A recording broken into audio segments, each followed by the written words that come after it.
저는 오래전에 신학교 다닐 때 30여 년 전에 이 갈라디아서를 보면서 한 절 한 절 이렇게 헬라어로 독해하면서 참 많은 은혜를 입었어요. 여기에 1절 우리 잠깐 본문을 이렇게 독해해 보면은 사람들에게서 난 것도 아니요 사람으로 말미암은 것도 아니요 오직 예수 그리스도와 그 죽은 자 가운데서 살리신 하나님 아버지로 말미암아 사도된 바울은 그랬습니다. 여기에서 우리가 여기 오직이라는 단어가 있죠. 오직이라는 말은 접속사입니다. 우리가 번역에서는 이렇게 성경에 오직이라는 말을 굉장히 많이 남용하는 경우가 많이 있어요. 근데 우리 한글의 표현과 영어의 번역의 표현은 상당한 차이가 있어요. 그래서 영어에서는 오직이란 말을 쓰지 않죠. 또 헬라어도 오직이란 단어를 접속사로 쓰지는 않습니다. 근데 우리는 관행적으로 어떤 것을 강조하기 위해서는 또 이렇게 접속사를 오직으로 번역하는 경우가 많이 있어요. 우리 한글의 독특한 이런 대화어법이잖아요. 문법에는 맞지 않지만은 통상적으로 우리가 어떤 강조하기 위해서 우리 집에서 이렇게 할 때 우리 집사람 대화하면 참말로 이런 말을 많이 해요. 그럴 때 그래 그 말은 어떤 내가 주장하기 위해서 미리 탁 강조하기 위해서 이렇게 앞에 그거는 안 맞지만은 던지는 말이란 말이에요. 그래서 여기에서 우리가 한글의 어법이 좀 그렇게 난해한 게 맞습니다. 그래서 여기에 우리가 이제 본문으로 이렇게 부드럽게 번역한다면은 사람으로 말미암은 것도 아니요 도리어 예수 그리스도로와 그 죽은 자 가운데서 오직이란 단어를 알라 도리어 접속사로 또 앞에 사람으로 말미암은 건 아니지만은 그러나 도리어 이렇게 그러나 반대적으로 하나님으로부터 났다 이렇게 그렇게 우리가 국어적으로 번역하는 것이 훨씬 더 우리가 요즘 시대는 맞을 것 같아요. 옛날 우리 전쟁 시대에 살았던 사람들하고 요즘 젊은 세대들이 살던 시대의 언어가 참 부드럽고 순화되어 있습니다. 요즘 시대 사람들은 과격한 언어를 쓰지 않아요. 그러니까 우리가 여기 성경에도 좀 부드럽게 이해를 하시면 더 좋겠지요. 너무 과격한 언어를 쓰고 강조하기 위해서 너무 지나친 그런 언어를 구사한다 보면 사람에게 상처를 전달할 수 있기 때문입니다. 그래서 예수 그리스도로 말미암아 우리는 사도가 하나님으로부터 내가 사도된 바울은 그랬잖아요. 근데 사도된 그랬잖아요.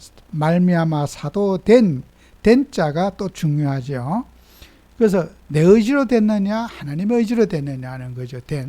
이것은 전적인 직설 하나님이 불러서 직설태 수동형이에요.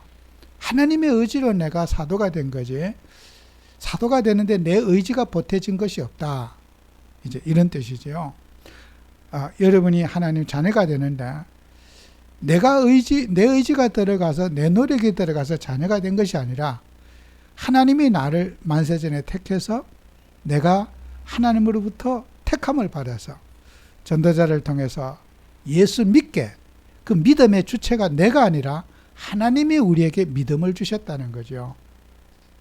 그게 직설수동태라는 거예요. 그러니까 하나님이 직접 우리를 부르시고 직설태 수동 내가 아니라 그냥 나가 있는데 어느 날 눈 떠보니까 어떤 전도자를 만나서 내가 그분의 말씀을 듣고 나도 모르게 마음이 열렸고 예수님을 영접해서 내가 오늘 교회 예배 드리고 있는 하나님의 자녀가 된 거예요. 어떤 내 계획적으로 내가 어느 날 몇 살 때 돼서 내가 예수 믿어야 되겠다 이런 어떤 우리의 의지가 들어간 것이 아니라 전적인 주님의 의지로 우리가 사도가 되고 하나님의 자녀가 됐다고 하는 그런 내용이 오늘 갈라디아 1장 1절의 본문 주해입니다. 그래서 우리는 성경적으로 예수님을 믿어야 됩니다. 그래서 우리는 이 주해가 참 중요하지요.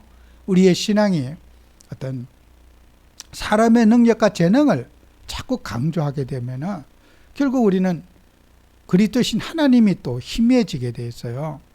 그래서 우리는 이런 부분들을 잘 가지고 성경의 주해에 아주 우리가 신경을 쓰면서 성경 말씀 속에서 우리의 신앙을 반드시 우리가 세워야 될 줄로 믿습니다. 그래서 오늘 성경의 본문의 제목이 1절의 주제에 있는 것처럼 1절의 주해처럼 성도의 정체성이라고 하는 제목을 가지고 말씀을 잠깐 전달하겠습니다. 그래서 우리는 사람이 무엇을 좋아한다는 것은 자기의 성향입니다. 우리가 어떤 사람이 내가 누구를 좋아해야 하는 것은 자기의 성향이에요.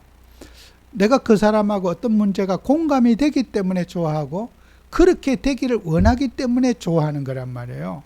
남녀 간의 사랑도 마찬가지고 어떤 우리가 사람에게 나 저 사람 좋아 싫어 그것은 내 성향에 따라서 그런 거예요. 근데 또 다른 사람은 내가 좋아하는 사람을 싫어할 수도 있고 싫어하는 사람을 좋아할 수도 있는 거예요. 우리 사회라고 하는 공동체가 항상 좋아하는 성향과 싫어하는 성향을 공존하고 있어요. 이것은 어쩔 수 없는 문제예요. 예수 믿는다고 해서 모든 사람이 다 콩깍지가 씌어가지고 다 좋아 보인다. 그럴 수는 없는 일이에요. 그죠? 우리가 친구를 만나거나 이웃을 만나거나 좋아하는 그런 성향, 정이 가는 사람이 있고 또 정이 가지 않는 사람이 있단 말이에요.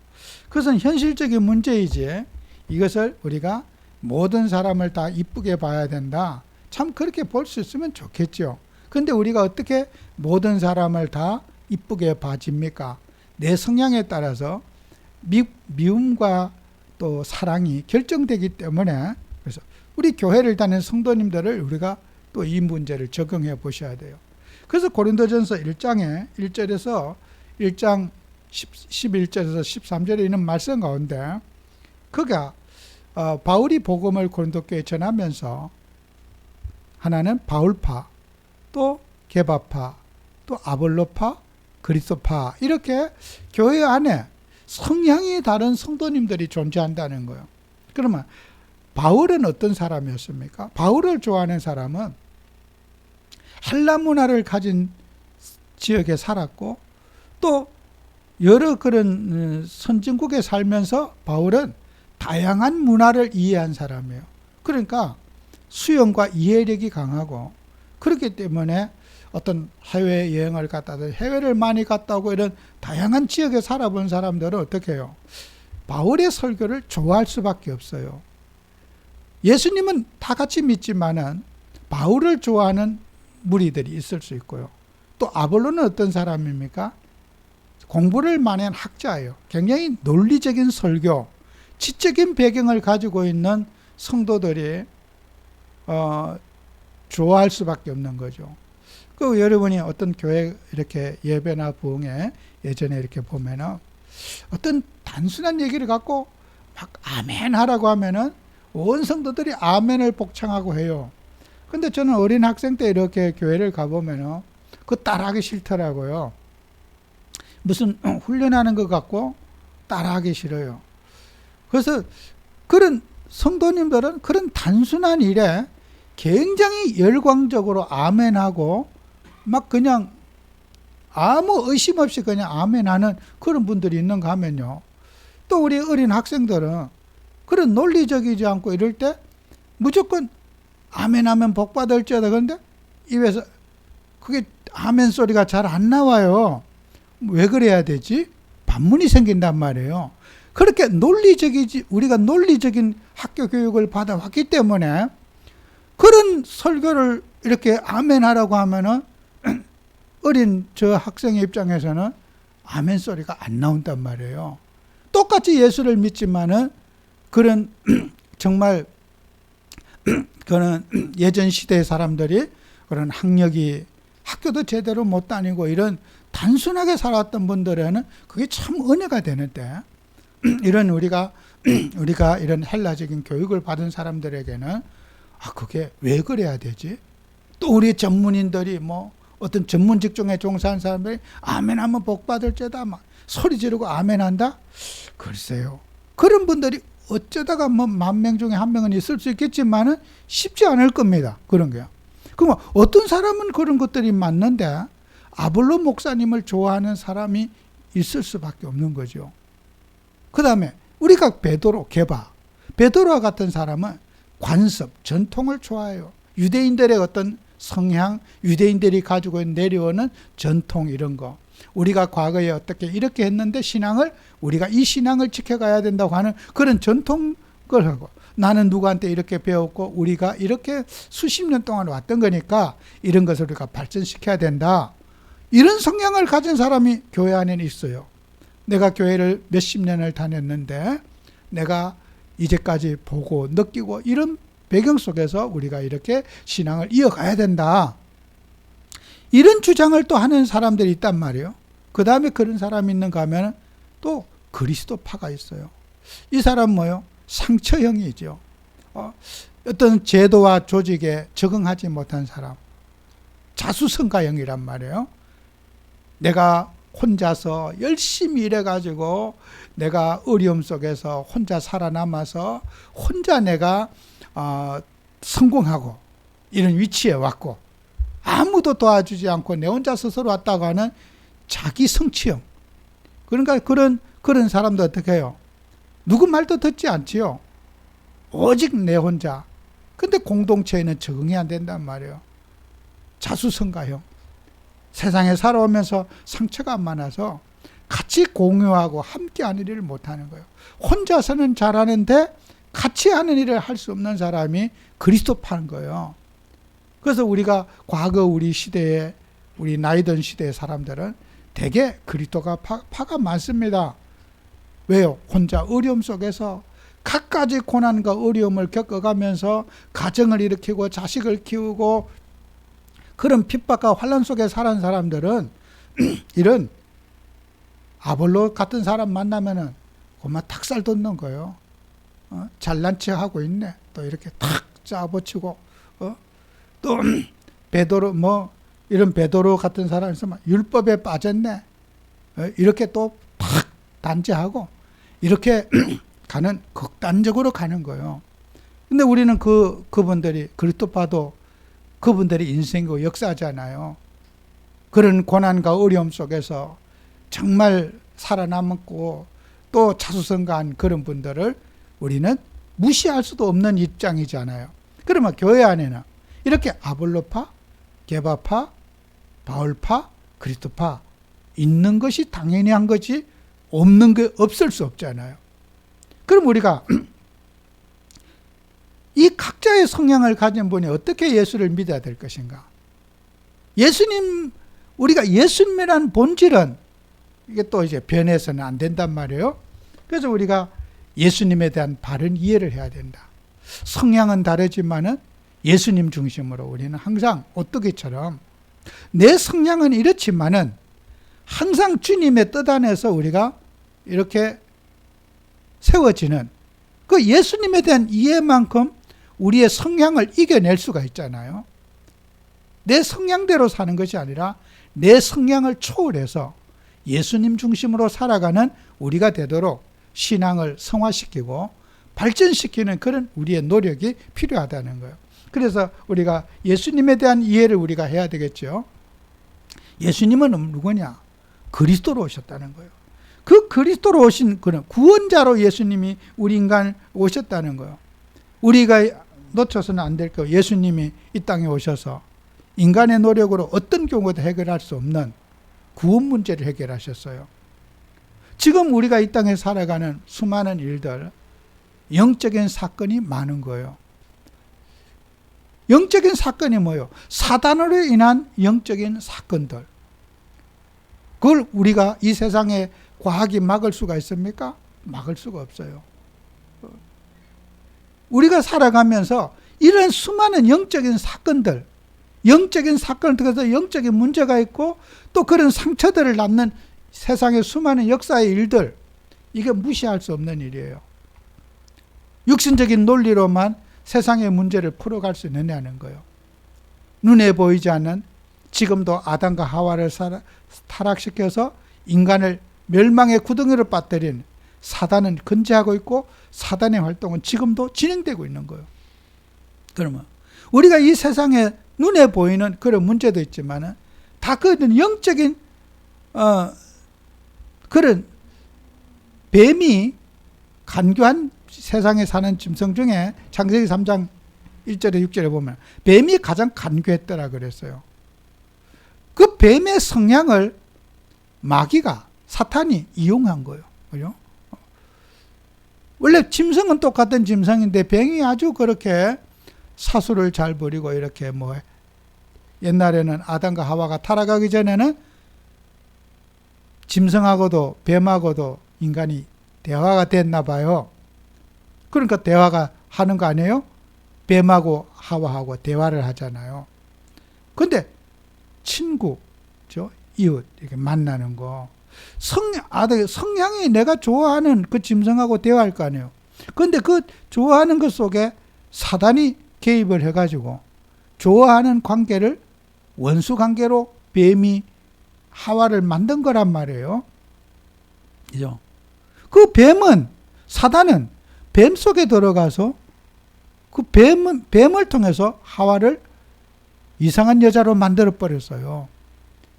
오늘도 우리는 마찬가지예요. 사람이 어떤 좋아하는 성향, 좋아하는 기질, 거기에 하나님이 없는 곳에, 그리스도가 없는 곳에 사단의 이용물이 되는 거예요. 그래서 훌륭하게 사회적으로 배우시고 교육 잘 받으시고 뭘 위치에 있는 분들이 탈선한 이유가 왜 그랬습니까? 사단에게 주 공격 대상이 되는 거예요. 그죠? 그 재주를 사단이 이용하기 때문이에요. 사람이 가지고 있는 기능, 그 탤런트에 사단이 이용해서 사회를 더 어렵게 만들고 인간을 고통을 주는 그런 문제를 갖는다는 거예요. 그래서 지금도 우리는 사단 문제에 노출되어 우리가 살아가고 있어요. 우리는 눈에 사단은 보이지 않잖아요. 그 눈에 보이지 않는 사단에게 우리가 이용물이 인간은 되고 있다는 거예요. 그 문제를 해결하려고 우리 예수님이 이 땅에 오셨다는 거예요. 그 예수님이 오신 목적이 뭐냐는 거예요. 그 인생에 인간이 풀 수 없는 사단 문제, 사단을 한 사건들, 문제들을 풀기 위해서 우리 주님이 이 땅에 오셨다는 거예요. 그 다음에 그 예수님은 우리 인생을 위해서 대속물이 되어 주셨다는 거예요. 우리가 멸망받고 죽어야 되고 사기당하고 어려움 당해야 될 고통의 모든 짐을 예수님의 몸에 짊어지시고 예수님은 나를 위해서 십자가에 죽어져서 나를 살리기 위해서 주님이 이 땅에 오셨다는 거예요. 대속물이 되시고 우리의 생명의 속전이 되셨다는 겁니다. 그래서 예수님은 우리를 위해서 죽으실 뿐만 아니라 예수님은 승리하셨어요.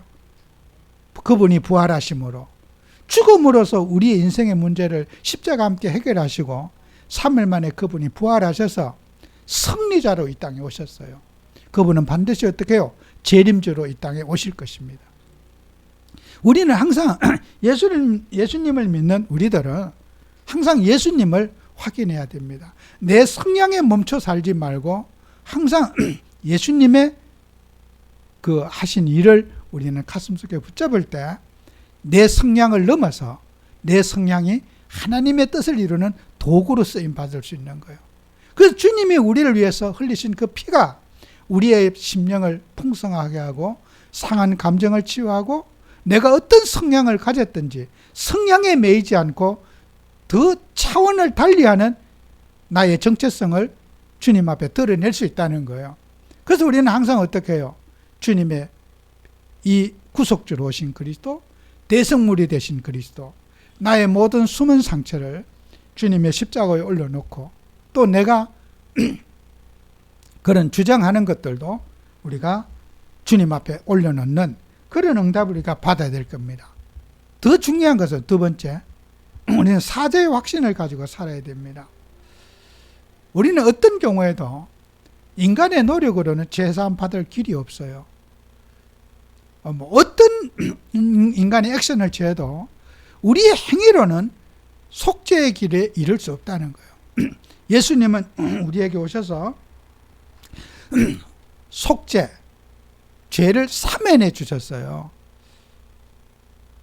인도에 어느 힌두교인이 바자회를 하는데 그 바자회에 이제 가서 물건을 사서 이렇게 참 나눠주고 하잖아요. 근데 메추라기 몇 마리를 이제 어느 농부가 가져와서 줄에다 철사줄로 발목을 묶어 가지고 자 그거 놔두고 메추라기 사라고 이렇게 있으니까 어느 부자가 이렇게 가다가 참 메추라기를 사가지고 그 몇 마리를 다 샀어요. 다 사가지고 발목에 있는 저기 철사줄을 풀어줘도 안 날아가고 그 자리에 가만히 있는 거예요. 그러니까 그 사가지고 누구를 줄 알았는데 근데 자기가 사가지고 주고 그냥 그대로 놔두는 거예요. 그거 안 날아가고 있으니까 그 산 사람이 쫓아낸 거예요. 확 그냥 하니까 휙 날아간 거예요. 그 날아가더니 멀리 그냥 자기 집으로 어디로 날아가면 될 텐데 그 머리 위에서 또 뱅뱅뱅뱅 맴돌고 있는 거예요. 우리가 사면이라는 게 뭐예요? 우리를 죄의 노예로부터 억압으로부터 예수님이 십자가에서 죽으심으로 우리를 완전히 죄 사함을 우리에게 주셨어요. 그런데 우리는 항상 어떻게 해요? 무슨 일만 있으면은 내가 죄가 많아서 이렇게 죄 타령하고 죄의 사면권에 사면해 준 그분의 축복을 우리 주님의 은혜를 누리지 못하는 거예요. 우리는 죄 타령하고 죄 속에 묶여서 살고 죄의 노예가 새가 사는 거예요. 예수님은 우리에게 죄 사함, 사면을 주셨는데 묻지도 따지지 않고 우리를 사면해 주시고 우리를 구원시켜 주셨고 천국 시민권을 만들어 주는데 이 사면의 축복을 못 누리는 거예요. 왜요? 죄의 노예에 대한 습관 때문에. 그 메추라기가 발목을 풀어줬는데도 불구하고 못 날아가는 거예요. 용기를 내서 조금 날아가다도 다시 돌아와요. 과거로 돌아오고 종교로 돌아오고 율법으로 돌아오고 계속해서 돌아와요. 그래서 우리는 항상 예수님의 보혈을 누려야지 해방을 누리는 거예요. 한 번만 예수 영접할 때 당신은 십자가에서 모든 죄 용서했다 이래가지고 믿어지는 거 아니에요. 평생을 주님의 십자가를 사랑하는 여러분이 되셔야 돼요. 항상 예수, 항상 우리 주님이 나를 구속하신 그 구속의 은혜에 나를 끌어들여야지 우리는 주님의 속죄주로 오신 그리스도, 대성물이 오신 그 그리스도를 통해서 성령 충만을 누리게 되고 죄의 세력을 이길 수 있는 영적인 힘을 공급받는 거예요. 그런데 우리는 그 기본적인 예수님을 이해하지 못해가지고 습관에 매여서 해방받았는데 또 자유인이 되었는데도 여전히 성령의 법에 살지 않고 죄의 법에 내가 이끌려서 정죄하고 따지고 누구 잘못이다 아니다 매일 비판 판단하는 그런 우리가 터널 속에 우리가 갇혀 있다는 거예요. 우리는 속죄되신 그리스도를 우리가 반드시 누려야 될 겁니다. 여러분이 잘 아는 대로 마태복음 18장 21절 22절에도 예수님께 질문한 내용이잖아요. 예수님께 형제가 범죄하면 몇 번이나 용서해 줘야 됩니까?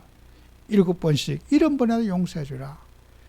그리고 또 예수님이 제자들에게 못 알아들으니까 또 1만 달러 더 빚진 자를 다 용서해 줬어요.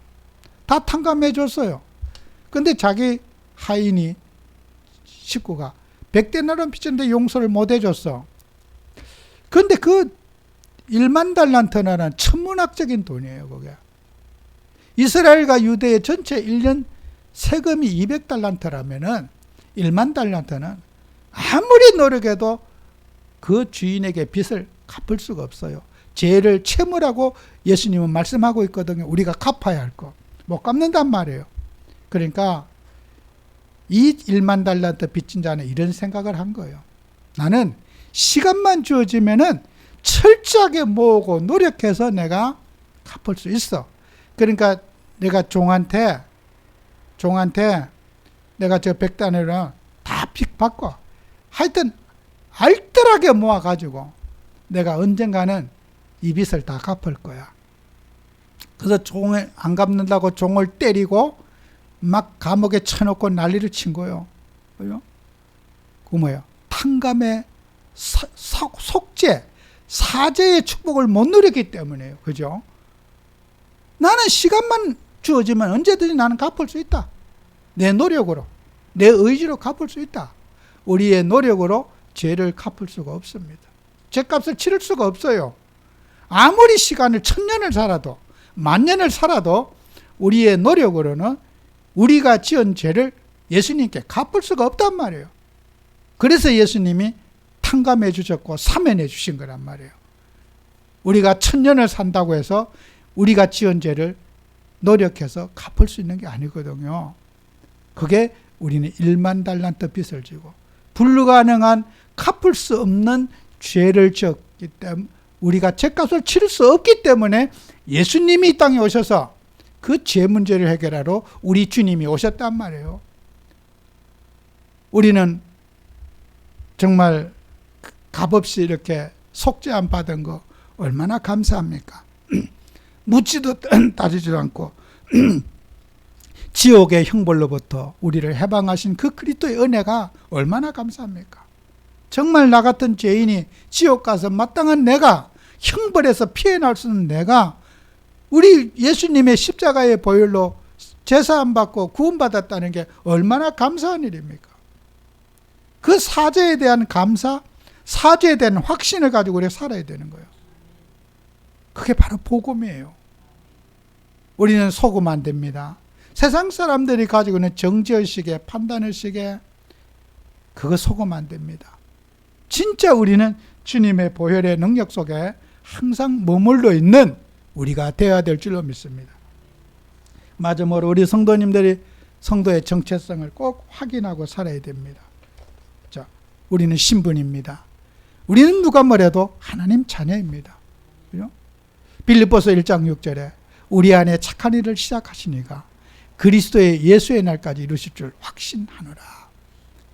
우리 안에 그리스도가 오셔서 주님이 내 인생을 살아가시고 천국 가는 그날까지, 재림주로 오실 그때까지 우리 주님은 나를 지키시고 인도하시고 보호하신다는 거예요. 우리는 신분에 대한 확신, 영원한 겁니다. 한번 예수를 그리스도로 주로 고백하고 영접한 자는 영원한 하나님 자녀입니다. 행실이 나빠도 어디 사기를 쳐도 하나님 자녀입니다. 거짓말해도 하나님의 자녀고 혈기가 많아도 하나님 자녀입니다. 우리가 인격으로 구원받습니까? 주님의 보혈로 그분이 나를 위해 죽으심으로 구원받은 거 아니겠습니까? 하루에도 우리는 12번도 우리는 세상 속에 쓰러질 때가 너무 많습니다. 그래도 여전히 주님은 우리와 함께하고 계십니다. 그죠? 내가 힘들어할 때도, 짜증낼 때도, 세상에 무거운 짐을 지고 있을 때도 나는 내 마음은 주님을 떠난지 몰라도 주님은 나를 떠나지 않습니다. 언제나 내 곁에서 나와 함께 계시고 내 안에서 나를 지키고 계시고 그분은 언제나 그리스도로 내 인생 속에 함께하고 계십니다. 우리는 항상 주님의 은혜를 잡고 우리는 누려야 될 것입니다. 왜 우리가 누려야 될 게 뭡니까? 빌립보서 4장 10절 13절에 바울은 이런 말을 합니다. 나는 일체의 비결을 배웠노라. 일체의 비결. 일체의 비결이 뭡니까? 영어가 더 정확. 어떤 상황에도 situation, every situation, 어떤 상황에 빠져들어도 나는 살아남을 수 있고 또 살아갈 수 있다고 하는, 대처할 수 있다고 하는 힘을 가졌다는 거예요. 뭐요? 내게 능력 주시는 자 안에서 그리스도가 나와 함께 계시면 어떤 상황이 벌어져도 주님은 내 편에서 아름답게 나를 인도해 주신다는 확신이죠. 그죠? 정말 어떤 상황 내가 예기치 않은 상황이 올지 알지라도 그 어떤 시츄에이션이 생긴다 할지라도 그때도 주님은 그리스도로 내 인생에 개입하시고 역사하실 거라는 거예요. 왜요? 내게 능력 주신 자 안에서. 여러분, 능력만 강조하지 않죠.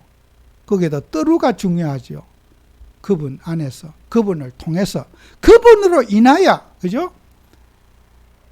우리가 성경의 본문의 강조점이 어디에 있느냐에 따라서 신학과 신앙이 달라집니다. 내게 능력 주나 할 수 있다에 강조를 하면은 난 I can do it, 할 수 있다 막 이렇게 강조하면요, 그게 자유주의가 되는 거예요. 우리는 할 수 있다는 것보다 더 중요한 게 그분 안에서, 그분 안에서, 그분을 통해서, 그분으로 말미암아, 예수 그리스도로 말미암아, 그분 안에서, 그분 때문에, 그분 속에서 우리는 승리할 수 있는 겁니다. 그게 우리 주님의 복음입니다. 그래서 우리는 성경 읽고도 이상한 데 빠지는 사람 많습니다. 이단에 빠지고 여러 가지 불건전한 데 빠진 사람 많습니다. 우리가 주님의 마음을 가지고 주님의 보혈 속에서, 구속의 은혜 속에서 성경을 보셔야지 구구절절이 은혜가 됩니다. 승리하는 한 주가 되시기를 바랍니다. 기도합니다. 주님, 우리에게 은혜를 주셔서 정말 우리 성도의 정체성을 회복하게 하시고, 세상이 무엇라 할지라도 주님이 그리스도가 되시며 그 그리스도의 구속의 은혜에 감사하고 감격해하며 살아가는 정인들이 되게 해 주옵소서. 예수님의 이름으로 기도합니다. 아멘.